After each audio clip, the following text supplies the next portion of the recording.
Oke, Oke, selamat pagi Romo Ramon dan teman-teman. kemarin kita sudah belajar mengenai epistemologi sains dan sekarang kita akan belajar mengenai Metode saintifik. Tanpa basa-basi lagi, mari kita mulai video kali ini. pada bagian pertama kita akan belajar mengenai sains eksperimental. Ilmu alam juga disebut sebagai ilmu-ilmu eksperimental karena eksperimen di dalamnya merupakan karakteristik ilmu alam dalam membuktikan validitas hipotesis mereka. Namun sebelum merencanakan kegiatan eksperimen dan membangun peralatan serta interpretasi hasil, para ilmuwan membutuhkan teori dasar atau background teori. Ilmu-ilmu eksperimental kadang juga disebut sebagai ilmu positivis yang merujuk pada pemikiran positivisme. Namun, menurut Artigas, hal yang perlu diketahui adalah kaum positivis melihat bahwa sains harus membatasi diri pada data yang dapat diamati. Padahal, keberadaan suatu data bergantung pada teori yang digunakan. Sehingga jika sains sendiri mengikuti arah kaum positivis, maka bisa dikatakan bahwa sains akan mengalami kemunduran. Perkembangan sains eksperimental terus mengalami kemajuan akibat penggunaan konstruksi dan interpretasi teoritis yang kreatif yang tidak dapat ditemukan dalam pengalaman langsung sebagaimana dimaksudkan oleh kaum positivisme. Dalam perkembangan sejarah, sains eksperimental mulai lahir dan berkembang kurang lebih abad 7. Mengenai karakteristik ini, Artigas menyatakan bahwa sains eksperimental memiliki dua objek fundamental, antara lain nama, untuk mengetahui sesuatu tentang alam, di mana kita bisa melihat fenomena yang berada di dalam alam. Kedua, agar mampu mengendalikan bagian atas alam tersebut, di mana kita akan belajar mengenai sifat partikular dari alam semesta. Seperti yang telah disebutkan, Ernest Macmillan dalam konferensi presidensial Asosiasi Filsafat Amerika menyatakan bahwa periodisasi dari perkembangan sains sudah ada jauh sebelum abad ke-17. Periode pertama atau juga disebut sebagai ilmu prediksi, di mana menekankan pada usaha untuk mengatur fenomena agar prediksi berjalan lancar seperti yang dilakukan oleh ahli perbintangan Babilonia. Kemudian ilmu demonstrasi yang menitik beratkan pada penelitian Aristoteles yang kemudian disebut sebagai penelitian mencari pengetahuan melalui sebab, di mana Artigas mengutip Ernst menyatakan bahwa hal yang menyebabkan Aristoteles demikian adalah sistem prediksi yang masih belum menjadi standar, sehingga yang terpenting adalah pengamatan. Kemudian ilmu teori, yaitu diawali dari perkembangan ilmu matematika, di mana di dalam matematika terkandung prediksi sekaligus demonstrasi. Di mana dalam matematika prediksi terlihat dari rumus-rumus dan demonstrasi terlihat dari pengamatan, yaitu mengukur sesuatu benda. Dari sini memunculkan pertanyaan, apakah matematika masuk ke dalam ilmu prediksi atau ilmu demonstrasi? Lalu, persoalan matematis tidak hanya prediksi, melainkan juga pengamatan, sehingga dalam matematika terdapat dua hal, yaitu prediksi dan demonstrasi. Mengutip Ernst, Artigas menyatakan bahwa ilmu teori adalah terobosan baru dalam menjawab permasalahan sebelumnya, masih berangkat dari pengalaman melalui sebab-sebab, namun pengalaman dan sebab mengalami perubahan makna term, di mana sebelumnya memiliki sifat universal, namun sekarang memiliki sifat partikular. Dengan demikian, ilmu pengetahuan tidak lagi bersifat demonstratif dan definitif, melainkan juga kebergantungan pada bukti empiris yang berkelanjutan. Selain itu, hal tersebut juga berimbas pada teori Newton. Hal ini disebabkan karena ilmu Newton tergolong dalam ilmu prediksi. Padahal, ilmu teori membutuhkan dua hal, yaitu prediksi sekaligus penjelasan atas prediksi tersebut. Ilmu pengetahuan tidak luput dari dorongan empiris, termasuk juga ilmu prediksi, sehingga suatu prediksi harus memiliki penjelasan. Efek yang biasanya hanya bisa diterima harus dipahami penyebabnya, yang mana penyebabnya ditentukan oleh teori dan bukan pengamatan langsung. Ya, terima kasih Yoga atas presentasinya. Kemudian kita masuk dalam kritik atas metode ilmiah, yang justru ingin menonjolkan objek fundamental dari sains sendiri.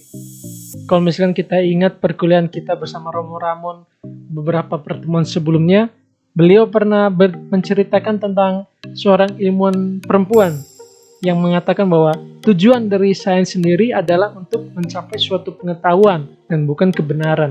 Nah, di sini hendak menjelaskan bahwa ya sama seperti yang dikatakan oleh Romo Ramon atau dikatakan oleh si ilmuwan wanita tersebut, bahwa tujuan sains bukanlah menjelaskan realitas secara universal, melainkan ingin menjelaskan korelasi dari observasi yang dilakukan para ilmuwan terhadap variasi penyebab yang menghasilkan variasi efek, atau bisa ya sederhananya itu menggunakan prinsip sebab akibat dari Aristoteles sendiri, yang berarti bahwa yang menjelaskan bukan untuk pada satu faktor yang menjadi penyebab faktor lainnya, melainkan hanya dalam salah satu aspek realitas. Jadi bisa dikatakan memang ya sains sendiri itu ya bersifat partikular, dia tidak menjelaskan realitas secara menyeluruh. Ya contohnya saja seperti yang permasalahan terkenal itu mengenai ini mana yang duluan, ayam atau telur. Nah, penjelasan mana yang duluan, ayam atau telur kan ini itu bukannya secara universal, untuk makhluk hidup yang bertelur saja, tapi untuk ya karena dibilang ini itu ayam atau telur, berarti dia partikular mengenai itu kelahiran ayam itu mana yang duluan yang ada, ayam atau telur. Itu merupakan kalau bagi kami juga ini termasuk permasalahan yang partikular, bukan permasalahan universal seperti kita belajar filsafat yang selama ini kita ikuti. Kemudian masuk ke dalam prinsip ilmiah. Nah, sains dimulai dengan prinsip-prinsip yang benar dan fundamental sebagai dasar dari pengamatan saintifik. Dalam hal ini, prinsip yang benar dan fundamental merupakan prinsip yang menjadi bagian dari latar belakang penelitian saintifik, dan prinsip tersebut salah satunya adalah prinsip non-kontradiksi. Nah, awalnya penggunaan term prinsip ini pada sains memiliki arti yang sama pada filsafat, yakni yang bersifat universal dan yang terutama.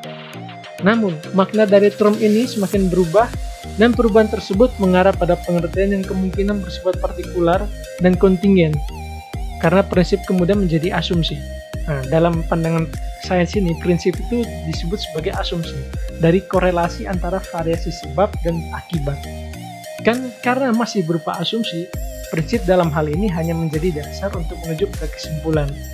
Atau bisa dikatakan ya prinsip ini sebagai suatu hipotesis.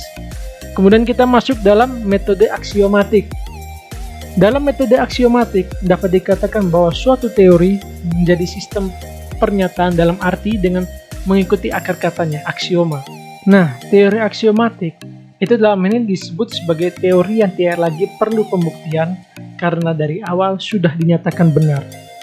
Dan karena telah jelas bahwa metode aksiomatik ini bergerak dari teori, maka metode ini lebih bersifat deduktif logis, sehingga suatu hipotesis yang muncul dari aksioma kemudian menjadi postulat, dalam arti bahwa asumsi-asumsi yang telah diperoleh menjadi anggapan dasar untuk suatu yang lain. Mungkin contohnya seperti hukum-hukum fisika Newtonian. Ya, seperti hukum kedua Newton, hukum ketiga Newton. Itu ya dalam arti tertentu bagi kami itu berdasarkan dari teori dari Newton sendiri ketika dia itu melihat mengalami suatu fenomena, kemudian dia menjadikan itu teori dan berangkat dari teori tersebut.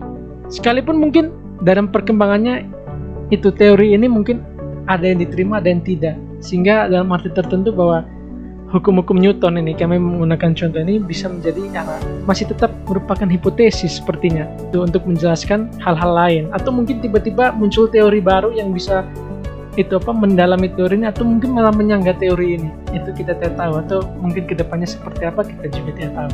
Nah, kemudian masuk dalam metode induktif. Dalam hal ini metode induktif dapat disebut juga metode eksperimental terkait dari alur induksi, yakni dari khusus ke umum. Namun Artigas menyelipkan kritik epistemologi kontemporer yang agaknya meragukan bahwa metode induksi bisa menjadi sumber pengetahuan. Pasalnya bagi mereka, para epistemolog kontemporer ini, menurut Artigas, teori-teori yang dipakai untuk menentukan kaidah umum secara empiris pun jatuhnya juga menghasilkan teori baru. Dan tentu yang juga merupakan ciptaan manusia. Bagi di sini Artigas membahasakan bahwa memang teori-teori itu yang merupakan ciptaan manusia, dalam arti ya berdasarkan itu rasionalitas manusia. Dalam arti bahwa masih ada intervensi deduktif logis dalam metode induksi ini. Dalam hal ini, Artigas kemudian menyampaikan maksud dari metode induktif, yakni setiap pengetahuan harus berangkat secara induktif, itu harus memiliki data-data konkret dan logis, sehingga kesimpulannya bersifat universal dan abstrak. Nah, kesimpulan dari metode induksi itu sesuai dengan eksperimen terhadap fenomena tertentu, dan metode induksi lebih menekankan mengenai pengumpulan data yang darinya memperoleh hukum-hukum ilmiah. Itu seperti itu. Jadi, ya, yang mau ditekankan bahwa memang sekalipun ada intervensi deduktif logis, tapi mendasari deduktif logis ini ya tetap berdasarkan dari dukungan-dukungan empiris, berdasarkan dari pengalaman atau fenomena yang memang pada saat itu sedang diamati.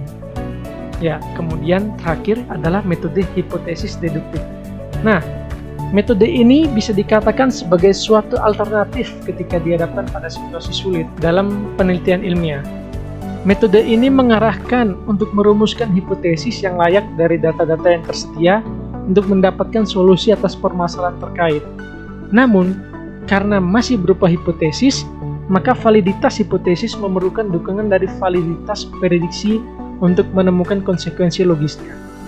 Artigas menyatakan bahwa metode ini memang tidak selalu bisa menjadi jalan terbaik dalam suatu penelitian ilmiah, karena bergerak dari hipotesis yang dianggap layak dan karena tentunya tidak terverifikasi. Namun karena memang ini pada dasarnya adalah hipotesis, maka yang bisa menjadi sudut pandang untuk memahami metode hipotesis deduktif ini adalah sudut pandang falsifikasi. Sehingga hal ini dapat diterima secara logis melalui falsifikasi, tetapi hanya pada konteks yang bersangkutan. Kalau misalkan kita ingat perkataannya Karl Popper, dia mengatakan bahwa ya, ilmu pengetahuan yang bersifat saintifik adalah ilmu pengetahuan yang berdasarkan falsifikasi. Semakin kita menemukan kesalahan, semakin kita mengujinya dalam menguji suatu hipotesis dari sudut pandang falsifikasi, maka suatu hipotesis tersebut akan semakin kelihatan saintifiknya. Dan maka dari itu, sekalipun itu menjadi pada akhirnya kesimpulan akan menjadi suatu teori, tapi tetap saja ada, kalau misalnya kita mengingatkan Thomas Kuhn, tetap ada itu ketika munculnya fenomena baru, kemudian terjadi anomali, orang kemudian memunculkan hipotesis baru, dan akhirnya kembali lagi menemukan teori baru. Tapi dalam arti bukan kita membuang teori-teori lama, tapi kita berangkat dari teori lama tersebut. Selalu ingat apa yang dikatakan oleh Thomas Aquinas, saving the appearance, bahwa setiap setiap hal yang kita dapatkan lalu itu selalu menjadi jembatan atau menjadi dasar kita untuk mencapai apa yang ada di depan kita. Nah, kalau misalkan untuk metode hipotesis deduktif ini, ya kami mengambil contoh bahwa seperti halnya ini pernyataan bahwa pernyataan tentang setiap suatu kelahiran atau setiap dalam satu hari adanya kelahiran ada juga orang yang meninggal. Itu bagi kami memang itu kenapa orang bisa mengatakan seperti itu? Mungkin juga ini pendapat dari ilmuwan, tapi bagaimana kita bisa memahami? Bagaimana kita bisa meyakini bahwa misalkan pada hari ini ada yang meninggal, tapi di suatu hari itu di satu tempat di daerah lain bukan di daerah ini itu juga ada yang lahir. Nah, kadang-kadang kami berpikir mungkin saja ini termasuk dari sudut pandang falsifikasi. Maksudnya apakah kemudian kita bisa miskin kita menyatakan pada hari ini ada yang mati, tapi kemudian bisa jadi itu di daerah lain atau di waktu yang sama di daerah lain pun ada yang lahir. Memang kita tidak tahu, tapi kemungkinan ada. Kita tidak bisa verifikasi bahwa memang pada hari ini ada yang mati. Apakah pada hari ini apakah di sana tidak ada yang mati atau ada yang lahir? Kita pun tidak tahu. Makanya pernyataan seperti ini memang tidak bisa diverifikasi. Tapi kalau misalnya kita mengambil sudut pandang falsifikasi, mungkin saja di daerah lain, tidak di sini atau di tempat lain. Mungkin di sini ada yang mati, tapi misalkan di tempat lain mungkin ada yang mati atau mungkin ada yang lahir, kita juga tidak tahu. Nah, mungkin seperti itu juga sih, bagaimana kita bisa mengambil nilai saintifiknya. Seperti itu.